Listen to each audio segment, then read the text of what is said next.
किसी गांव में एक लालची और कंजूस आदमी रहता था। उसका नाम इब्राहिम था। इब्राहिम अपने घर के बाहर खड़ा है।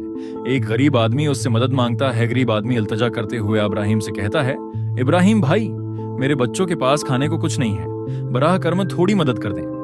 इब्राहिम गुस्से से कहता है, यहाँ कोई पैसों का दरख्त नहीं लगा हुआ जो सबको पैसे बांटता फिरूं। जाओ मेहनत करो।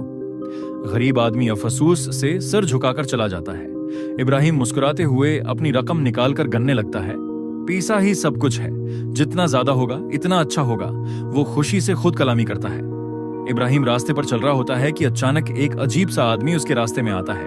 उसके हाथ में एक छुरी है और वो जादूगर मालूम होता है। अस्सलाम अलैकुम इब्राहिम, जादूगर मुस्कुराते हुए कहता है।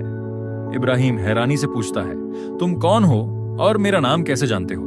जादूगर प्रासरार अंदाज में जवाब देता है, मैं वो हूं जो तुम्हारी सबसे बड़ी ख्वाहिश पूरी कर सकता है। क्या तुम ज्यादा पैसा चाहते हो?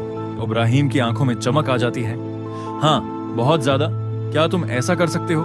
जादूगर कहता है, जरूर, बस एक छोटा सा अमल करना होगा। क्या करना होगा, जल्दी बताओ। इब्राहिम बेसब्री से कहता है, अपना सारा पैसा निकाल कर ले आओ, फिर मैं तुम्हें बताऊंगा कि जादू कैसे काम करेगा।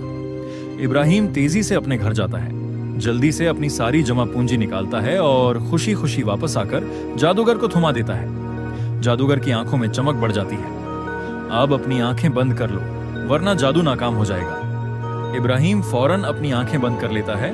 चेहरे पर खुशी और बेसब्री वाज़ेह है। जादूगर मौका से फायदा उठाता है। जल्दी से इब्राहिम के असली नोट अपनी जेब में डाल लेता है और जाली नोट जमीन पर रख देता है।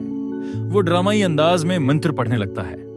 मंत्र, जादू, दौलत दुगनी हो जा, अब आंखें खोलो। जादूगर परजोश आवाज में कहता है। इब्राहिम आंखें खोलकर 5-5 हजार के नोट देखकर खुशी से पागल हो जाता है। वो जोश में जादूगर का शुक्रिया अदा करता है, जबकि जादूगर मुस्कुराते हुए तेजी से वहां से निकल जाता है। इब्राहिम खुशी खुशी नोट उठाता है, मगर अचानक उसके चेहरे पर हैरानी के तासरात आ जाते हैं। वो नोट को गौर से देखता है, फिर दूसरा, फिर तीसरा। ये तो नकली हैं। वो घबरा कर कहता है।